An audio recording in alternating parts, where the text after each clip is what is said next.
Estás escuchando Sonido Cultura, el sonido de la cultura nacional.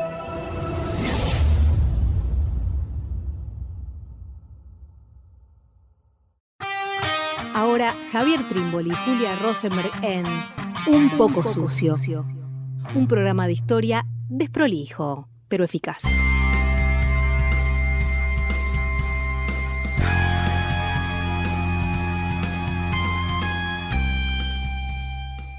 Bienvenidos, bienvenidas a Un poco sucio, un programa de historia del Ministerio de Cultura de la Nación. Estamos con Javier Trímboli. ¿Cómo estás, Javier? ¿Cómo estás, Julia? ¿Bien? Bien, ¿vos? Bien, bastante. Seguimos con la particularidad de un programa hecho a la distancia, pero con la intención de, así todo, producir una linda conversación, ¿no? Una interesante conversación. En este caso, en particular, en este nuevo episodio, vamos a estar hablando en los alrededores de lo que se da a llamar la conquista del desierto. Algo diremos también sobre ese nombre, que puede tener múltiples entradas. Nosotros, como solemos hacer, vamos a proponer una en esta ocasión, pero nos interesaba, para comenzar, nos preguntábamos desde dónde comenzar, ¿no? Al pensar este episodio, este programa. Y es difícil poner una fecha, desde dónde comienza el tema, el problema de la conquista del desierto, ¿no? Se la suele ubicar 1879, 1880, se la ubica muy anclada en esa coyuntura, pero por supuesto hay que ir hacia atrás para poder entender qué sucede en esos años, qué sucede con Roca, qué sucede con su llegada a Chuele. Sin embargo, habría que hacer miles de un poco sucios para poder hacer un desarrollo interesante que dé cuenta del problema. Nos interesaba entonces simplemente decir que, como se decía en la época, el problema del indio viene de larga data, y que cuando pensamos en el indio, cuando pensamos en los indígenas, claramente ahí se vuelve un tema, un elemento en nuestro país que por supuesto nos remite a no los 200 años de historia nacional, sino por supuesto también una historia colonial y una historia precolonial también, ¿no? Que lo hace de alguna manera vincular a la región, vincular con América Latina. Si hay elementos en común que nos unifican, que nos mancomunan con la región y con los otros países de América Latina, uno de ellos es el tema del indio, los indios. Nos parece interesante entonces, simplemente como para arrancar, decir que 1879, 1880 configura quizás una coyuntura de nuestro país en donde más claramente se intentó dar una solución última, una solución final, diríamos, a lo que se consideró el problema del indio. Nos preguntábamos si de alguna manera también no hay algo de esa identidad de América Latina, de ese destino latinoamericano, con el que también se quiso terminar a partir de esa solución final al problema del indio. Sí, bueno, buenísimo, porque complican las palabras al hablar de este tema, ¿no? Complican, ¿no? Como que no nos calzan, no son nunca guante cómodo a ninguna mano las palabras a la hora de hablar de esto que se llamó la conquista del desierto. Incluso también es un tema hablar de, no solamente de la cuestión de los indios, o como se dijo tremendamente, la cuestión del indio cual si fuera único, sino incluso de los mismos indios. Hoy sabemos que hay toda una discusión a propósito de cómo se tiene que mencionar a ese sujeto fundamental de las clases populares del siglo XIX en este rincón de América Latina, pero en América Latina en toda, ¿no? Hay un pensador brasilero, Raúl Antelo, si no me equivoco, crítico literario, crítico cultural, que dice que se trata del desgarramiento originario que marca de una vez y para siempre a nuestro continente. Es un desgarramiento originario sobre el cual se van a ensayar intentos de soluciones tremendas, exterminios, o sea, expulsiones fuera del término, y también surcidos, también la posibilidad de alcanzar formas de incorporación, y también una y otra vez luchas, malones. Por lo tanto, nos vamos a instalar en este desgarramiento originario, como bien decías vos, Juli, en la coyuntura, en primer lugar, pero rápidamente para movernos de ahí, de 1879. A ver, no tenemos un audio, podríamos poner una canción, podríamos poner un fragmento de una película, pero queremos citar sí un billete, y no cualquier billete. El billete que desde 1991 hasta finales de 2001 valió $100, ¿no? Nuestro billete de 100 pesos, que se crea con la ley de convertibilidad de 1991, tiene en una de sus caras a Julio Argentino Roca y en el revés reproduce un cuadro. Reproduce un cuadro que está en el Museo Histórico Nacional. Hablábamos con Gabriel Di Meglio un par de programas atrás. Este cuadro de Juan Manuel Blanes, que pintó durante un largo periodo,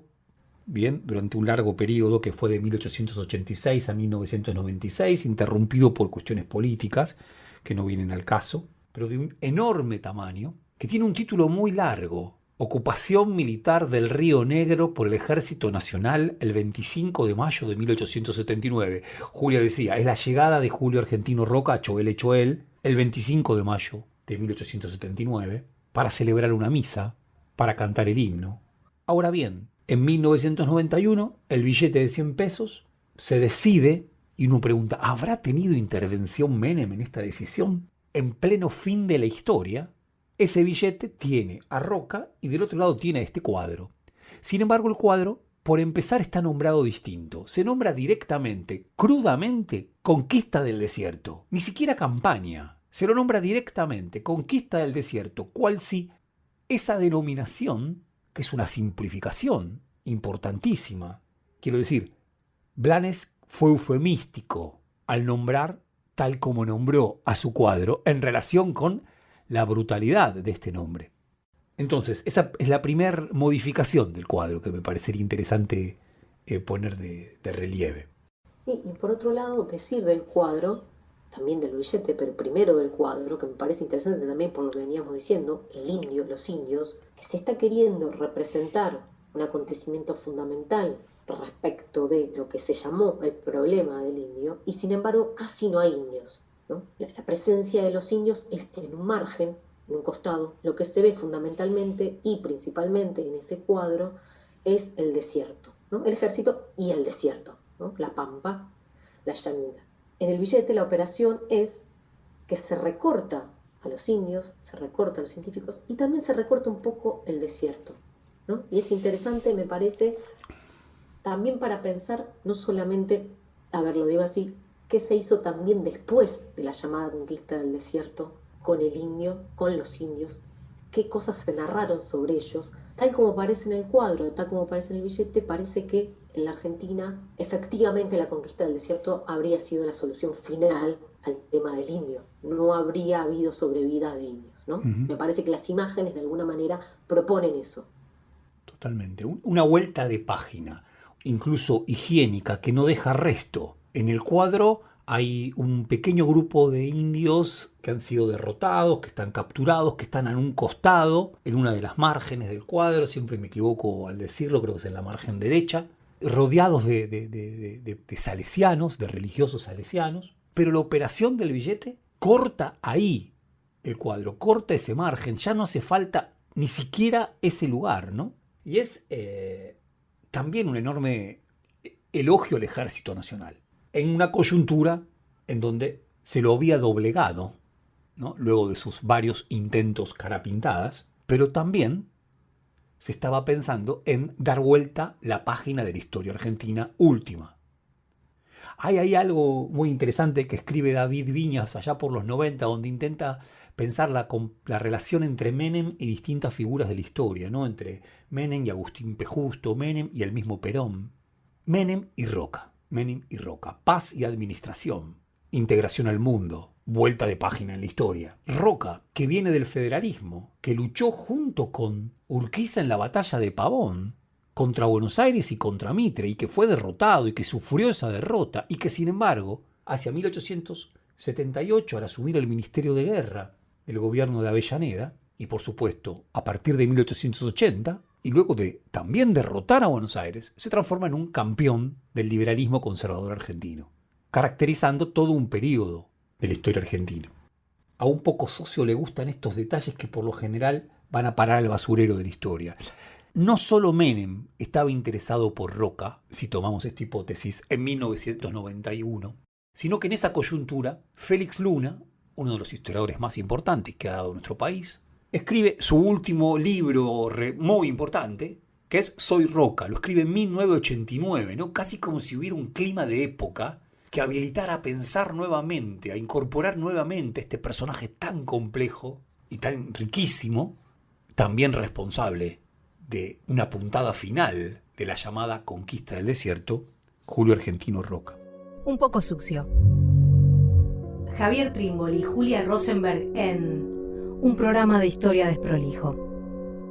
Estamos en Un poco sucio, empezando a conversar alrededor de la llamada conquista del desierto. Pensaba también cuánto no habrá gustado el propio Menem de esta caracterización de Roca como un animal político, ¿no? El zorro se le decía, y de alguna manera me parece que también ese es el espejo en el que le gustaba mirarse a Menem, ¿no? Que de hecho también de alguna manera es lo que se destaca de él, ¿no? Su capacidad política, ¿no? De generar lo que generó, evidentemente, dentro del Estado, dentro del peronismo. Me parece que hay algo de esa viveza, de esa picardía que tuvo Roca, en la que también le gustaba medirse al propio Menem, ¿no?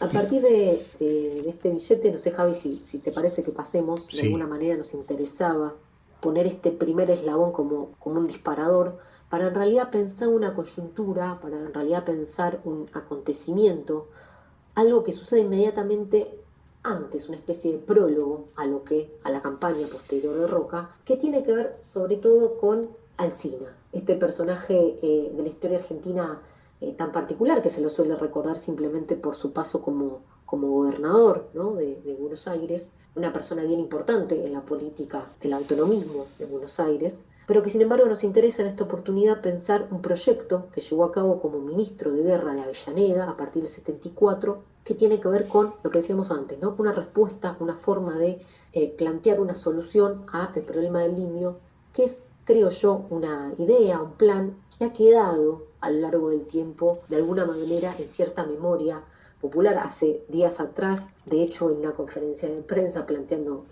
los protocolos y la necesidad de tomar medidas entre la Ciudad de Buenos Aires y el conurbano bonaerense, se ha nombrado a la zanja Alsina, que es la que nos interesa pensar en esta ocasión, ¿no? Sí, totalmente. Yo diría sí, nos interesa discutir, conversar sobre la zanja Alsina, que quedó inconclusa, zanja que no llegó a realizarse por completo, porque alrededor de ella se ha colocado mucho. La impresión es que se ha pensado que la zanja de Alsina pudo haber permitido que la historia se escribiera de una manera distinta y no desembocara en el cuadro de Blanes, en esta ocupación militar del Río Negro, en el exterminio de los pueblos indígenas, sino que se supuso, se creyó, se vio más de una vez, ahora vamos a detenernos en esto, que había otra historia que se desarrolló, quedó en prólogo, pero que bien pudo haber amortiguado ese final relativo, por supuesto. Nunca hay finales en la historia, no deja de reinterpretar ese final y de la peor forma el desgarramiento originario que comentábamos con Raúl Antelo. Bien, digo, proyecto de la zanja de Alsina. Se empieza a construir esta zanja en 1875-76. Se habla de ella como una suerte de cicatriz que va a recorrer la Pampa, desplazando la línea de los Fortines hacia el oeste y de esta manera trazando un límite, un borde nítido, contundente entre la civilización, la ciudad, la sociedad capitalista que se está constituyendo fuertemente, bien, en el Río de la Plata, y del otro lado, las sociedades indias, y del otro lado, la barbarie. Tal como si esa civilización y barbarie de Sarmiento ahora alcanzaran la posibilidad de plasmarse a través de esa cicatriz que cortara la Pampa. Cuando Alsina presenta el proyecto, lo presenta en el Congreso, si mal no recuerdo, una cita bien breve dice: el plan del Poder Ejecutivo es contra el desierto para poblarlo y no contra los indios para destruirlos, ¿no? Es decir, claro, desde la misma presentación del proyecto Alsina está proponiendo algo que lo que después va a ser acusado, ¿no? Va a ser acusado rápidamente de un plan tibio, de ser un plan puramente defensivo, ¿no? Acá Alsina, al presentar el proyecto, lo está proponiendo como un valor. No es contra los indios, es contra el desierto, ¿no? Obviamente la idea de poblarlo viene muy atado a la inmigración que ya se estaba desarrollando en esos entonces en nuestro país.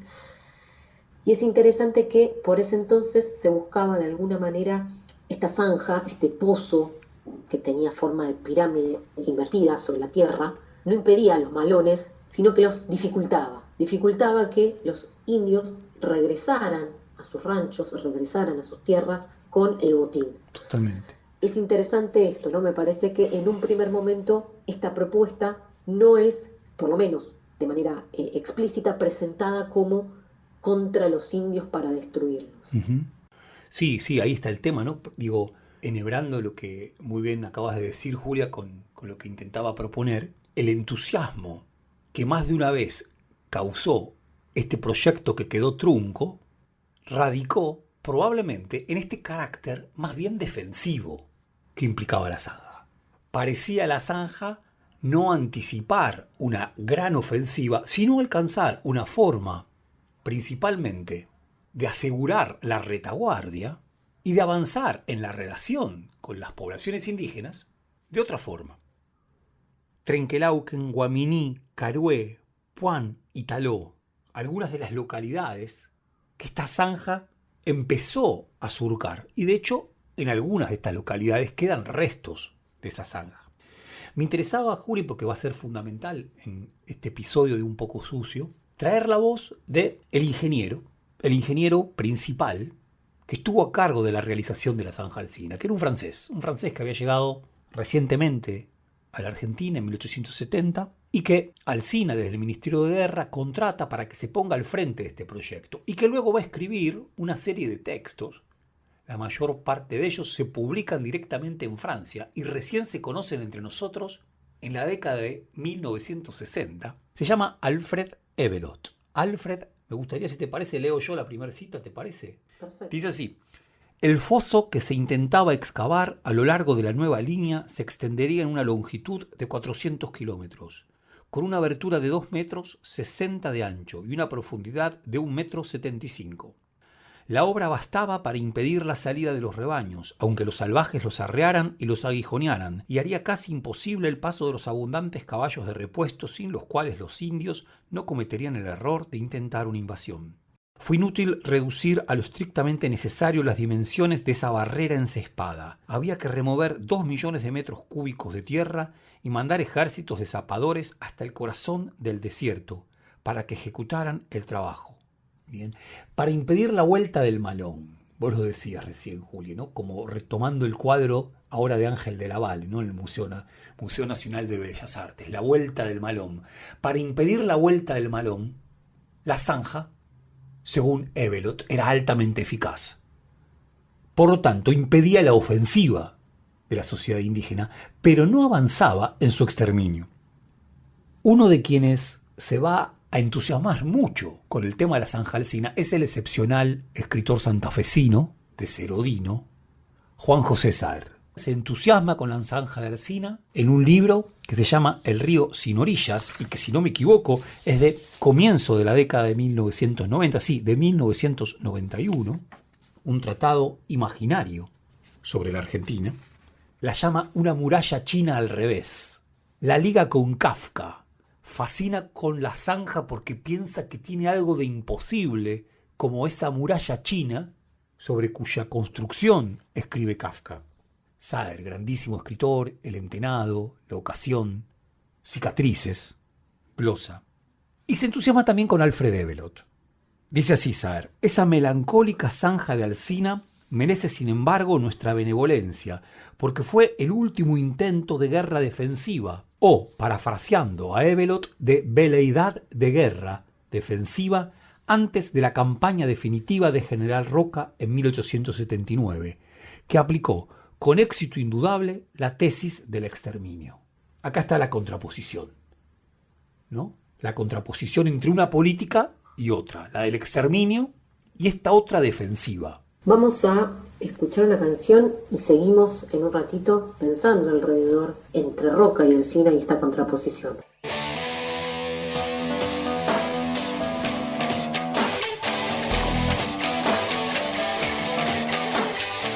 Un poco sucio. Un programa de historia desprolijo pero eficaz. Seguimos en Un Poco Sucio en esta oportunidad, como veníamos en el bloque anterior conversando, en los alrededores de la conquista del desierto, la llamada conquista del desierto, pero decíamos, nos interesaba pensar lo que fue quizás el prólogo, el antecedente inmediato de esta campaña de Roca en 1879, que es la llamada zanja Alsina. Y terminamos el bloque anterior con una cita que leyó Javier del escritor Saer, bien interesante la fórmula de aplicarle la palabra melancólica a la zanja, ¿no? Me parece que ahí hay algo bien interesante, Javi. La impresión es esa, ¿no? La melancolía por un pasado que pudo haber sido de otra forma y no fue. Porque finalmente la tesis del exterminio, así dice Saer, que encabezaba Roca, fue la que se impuso. Mientras que esa melancólica zanja buscaba algún grado de entendimiento con las sociedades indígenas. También me interesa el hecho de que Saer escribe este maravilloso libro, Tratado Imaginario, sobre la Argentina, el río sin orillas, tomado él también por la melancolía respecto de lo que había ocurrido en la Argentina durante los años tan recientes del terrorismo de Estado. Es el tono que se apodera del libro por entero. Entonces es una suerte de melancolía doble, melancolía por ese exterminio, o mejor dicho, por esa zanja, que pudo haber frenado el exterminio, y también melancolía por su amigo Francisco Paco Urondo, asesinado por la dictadura en junio de 1976. Esa melancolía doble, veníamos de escuchar recién este maravilloso tema que es Hipercandombe, que compone Charly García y La Máquina de Hacer Pájaros, en 1977. Es un tema que está plagado de paranoia. Un siglo después de esta otra paranoia que sin duda perseguía a nuestras poblaciones originarias, ante la ofensiva, ante la zanja de Alsina también, esa va a ser la pregunta. En esta mezcla genial que tienen a veces los artistas, lo decía nuestra gran productora Karina recién, conversando fuera del aire, esto que tiene de profético Charly García, pero al mismo tiempo también esto que relee el pasado, lo actualiza en el presente. Decía entonces, y ya por último, Juli, para darte la palabra y ir con otra cita, en este caso del mismo Evelot, a quien Saer cita mucho en su texto. Saer fascina con este tema de la tentativa kafkiana. Hay algo de lo kafkiano que también es melancólico, ¿no? Porque es lo derrotado en la historia, y la zanja de Alsina fue derrotada en la historia. Se la tragó la máquina burocrática, y se lo tragó también la eficacia burocrática de Roca. Me interesaba, antes de pasar a la otra cita, remarcar que quizás es obvio decirlo, pero me parece interesante subrayarlo. Esta zanja lo que proponía, lo que tiene como sustento, aún creyendo en las palabras de Alsina, ¿no?, de que esta zanja era no contra los indios, sino contra el desierto para poblarlo, que en todo caso más luego lo discutiremos, la convivencia imposible. Hay una convivencia imposible en nuestro país, se plantea en la década del 70 del siglo XIX. Por eso es necesario una solución, que en este caso es la menos ofensiva, que es cavar un pozo, cavar una zanja. Pero tiene la misma premisa que la otra solución, que acá Saer ve como dos cosas completamente distintas, en la cita que leí ante Javier, ¿no? Ve como dos soluciones contradictorias, distintas, diferentes. Sin embargo, tiene la misma premisa, y es esta convivencia imposible, esta no posibilidad de formar una sociedad, de formar una comunidad entre indios y huincas, diríamos, hombres blancos civilizados, ¿no? La idea de que civilización o barbarie, ya no Elí, ¿no? Ya no Elí, es necesariamente una dicotomía irresoluble, ¿no? Me parece tanto en un proyecto como en el otro está eso de fondo. Y me parece interesante como de alguna manera, incluso para Saer, hay un deseo de que de esa solución sea lo menos dañina posible, si se quiere, pero que el problema sigue estando, ¿no? Que la no posibilidad de resolución de ese conflicto entre civilización y barbarie sigue estando de alguna manera, ¿no? Volvemos a esta idea de desgarramiento originario, ¿no? Y algo que muy notablemente dice Ernst Renan en su texto clásico, que es una nación, pero que generalmente no se lo cita, y sí lo hace Hugo Besetti en un libro sobre la violencia revolucionaria en los años 70, libro para discutir muchísimo, que dice: puede existir una sociedad cuando finalmente quienes la componen deciden que están dispuestos a seguir viviendo juntos. Y a partir de lo que vos decías, Juli, nos gana la impresión de que esa decisión nunca estuvo del todo tomada, ¿no? Bien, si te parece, vamos a esta cita. Bueno, algo acá que le gusta mucho a Saer. Miren lo hermoso que escribe Evelot. Debe tener sus encantos esta vida libre y violenta. No son solamente los muchachos criados en medio de privaciones quienes se adhieren a ella al punto de no poder abandonarla más. Hombres hechos que la han probado no quieren conocer otra. Son intrépidos compañeros que no soportan ninguna atadura, enamorados del aire libre y del cielo abierto. Toda sociedad tiene estos extraviados. ¿A qué se refiere Evelot? Se refiere a esos extraviados que desertan de la vida civilizada, dice Saer, muchos trabajadores que estaban contratados para realizar la zanja de Alsina, cansados de los malos tratos, cansados de que no se les paguen, ¿qué hacían? No volvían a Buenos Aires, sino que se iban a vivir con los indios, incluso en medio de esa circunstancia. Entonces Evelot, que detecta, debe tener sus encantos, esa vida libre y violenta. Bien, por supuesto, se trata de extraviados. En buena medida, la historia de Martín Fierro, en la primera parte, es esa. Junto con Cruz, abandonan las supuestas bondades de la civilización porque prefieren vivir en las tolderías. Saer entonces define a Evelot y dice: es un progresista entusiasta que cree en una evolución ascendente de la humanidad. Me interesa algo más, Juli. Otro que se entusiasmó mucho con la zanja de Alsina corrió enormes riesgos. En el año 1979 la dictadura militar, cívico-militar, en la Argentina, celebra con bombos y platillos los 100 años de la conquista del desierto. Fue una de la celebración histórica más importante que tuvo la dictadura. La otra, la de la fundación de Buenos Aires, un año después. Hubo de todo, no importa, otro día le dedicaremos entero. Lo cierto es que la revista Todo es Historia de Félix Luna le dedica el número por completo. En la tapa reproducen el cuadro de Blanes, que está también en el dorso del billete de 100 pesos. Todo en el número es celebratorio. Más que celebratorio, yo diría naturalizado. Aquí no ha pasado nada. Aquí no ha pasado nada. Era el desierto y lo habitamos. Una nación sobre el desierto argentino, podríamos decir, con el título de ese libro, tan importante en nuestra formación, que se escribe en esa misma coyuntura. Pero ¿ma qué desierto?, podríamos preguntarle al Perín. Decía entonces, en ese número hay solamente una nota que desentona, una nota que firma Emilio J. Corbière, un historiador, abogado, si no me equivoco, ligado al socialismo, que usa incluso la palabra genocidio y dice: la zanja de Alsina, piensa en esa nota, la zanja de Alsina como una alternativa al genocidio en 1979. Por supuesto, lo puedo decir, creo que no le ocurrió nada por decirlo, nada de nada. Y esa palabra tenía un significado en 1879 y, por supuesto, un significado inolvidable en 1979. Seguimos acá en Un Poco Sucio, en esta oportunidad conversando alrededor de aquello que se da a llamar la conquista del desierto, pensando, como decíamos antes, un acontecimiento previo, un prólogo a la campaña de Roca, que es la zanja Alsina, junto con Evelot, el ingeniero de la zanja, junto con Saer, junto también con esta coyuntura que fue el centenario en 1979, donde se hizo una gran celebración, una gran conmemoración de esa campaña. Nos interesaba entonces empezar a pensar, decíamos, tanto Saer como otros escritores, otros pensadores, han propuesto a la zanja como un proyecto completamente en las antípodas de la solución que encontró Roca posteriormente, que sería una solución final, una solución más radicalizada, una solución ofensiva frente a la zanja más defensiva. Nos interesaba entonces pensar cuán así fue la zanja, si efectivamente la zanja fue un proyecto tan radicalmente distinto a lo que vino poco tiempo después. Seguimos con otra cita, también de Evelot en este caso, que dice así: ese era el momento en que los soldados de la línea avanzada comenzaban la caza. En vano los indios se fraccionaban en pequeños grupos, se deslizaban de noche, de hondanada en hondanada, se hacían invisibles. En la travesía dejaban siempre alguno de los suyos y una parte de sus montados.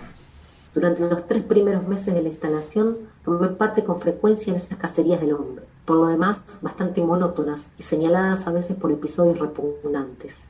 Un día un auxiliar indio nos trajo, colgando del arzón de su silla, la cabeza de un salvaje que, hecho prisionero, había tratado de apuñalar al soldado que lo llevaba en la grupa. Esto casi me encolerizó, agregó el indígena. Y aquí está el resultado. Con la mayor sangre fría del mundo arrojó la cabeza en nuestros pies. El acto de desesperación de indio prisionero fue perfectamente natural. Sabía que al llegar al campamento sería pasado por las armas. Cacerías del hombre, dice Evelot.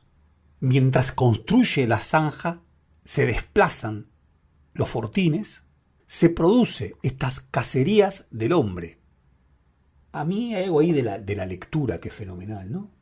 Nietzsche, nuestro fenomenal filósofo del siglo XIX, pero fundamental para el siglo XX, dice que la filología puede definirse como el arte de saber leer sin que predominen las interpretaciones, sin dejarse engañar por el velo de las interpretaciones, leer los hechos, leer la letra. Y lo que es efectivamente notable es que Saer, este eximio lector, haya pasado, por ejemplo, por alto esto que acaba de contar Evelot, que además se incluye. Yo también participé de estas cacerías del hombre que tomaban prisioneros, pero si ese prisionero intentaba irse, bueno, le pasaba lo que a este. Son indios de Catriel. Los hermanos Catriel formaron uno de los principales grupos, ¿no? Los principales dinastías indígenas en la Pampa. Y miren qué interesante, ¿no? Qué sucio esto también. Quien protagoniza este acto bárbaro, que en buena medida horroriza a la sensibilidad de Alfred Evelot, es otro indio que le trae la cabeza del indio.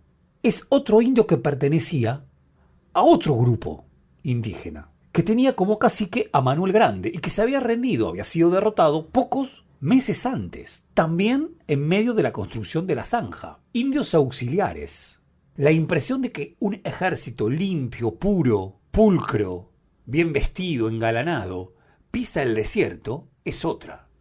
Los indios de Catriel, de Cipriano Catriel, uno de estos hermanos, había colaborado con el Ejército Nacional en la que probablemente fue la batalla más importante de todo este largo proceso de guerra social, que fue la conquista del desierto. Guerra social, así dice Julio Besub, Diego Escolar y Claudia Salomón Tarquini en un artículo bien interesante, en un libro que compila Federico Loren sobre las guerras en la Argentina.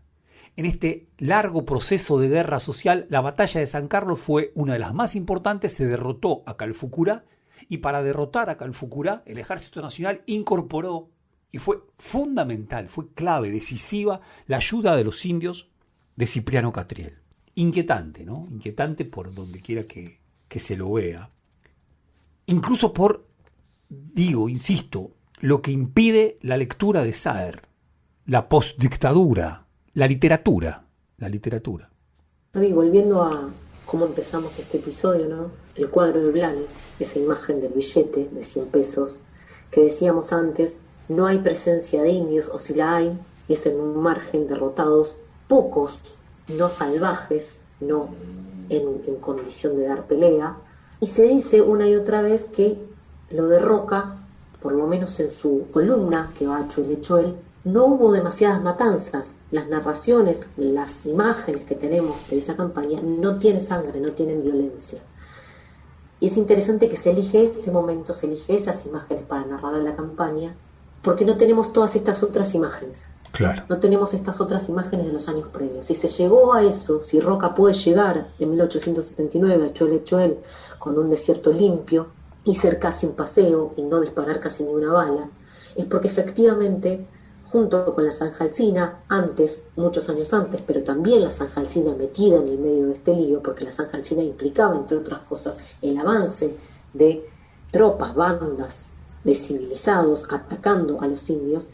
El trabajo sucio estaba hecho antes, por decirlo de alguna manera rápida y sencilla, ¿no? Quiero decir, me parece que hay algo que oculta la imagen tan potente, tan limpia del cuadro de Blanes de Roca, pero también de la Zanja Alsina, que lo que nos evita son esas imágenes. Distinto, por ejemplo, a el caso norteamericano, donde han hecho de la persecución del indio, bueno, cantidad, industrias de narraciones, ¿no? Que Hollywood ha hecho un festín de eso. Bueno, en la Argentina estas imágenes que describe también Evelot con tanta carne, de alguna manera no han quedado, ¿no? Esas imágenes, no han quedado en la narración de la cultura argentina.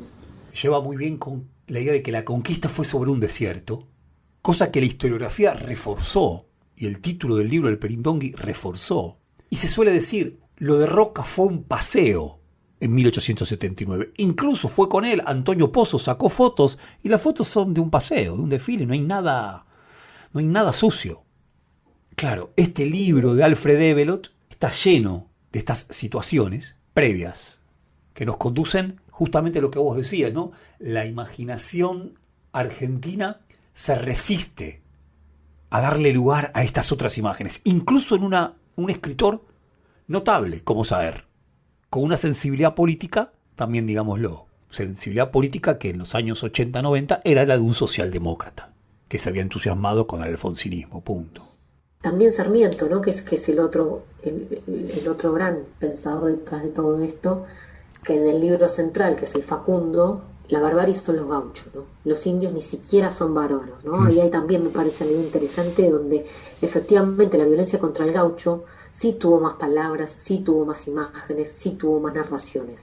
La violencia contra el indio no.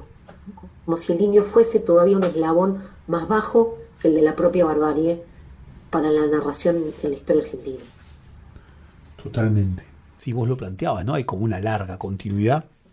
Continuidad que se vuelve ofensiva, ¿no? El libro de Alfred Evelot se llama Recuerdos y relatos de la guerra de fronteras, la epopeya del desierto, así publicado por Plus Ultra en la década de 1960.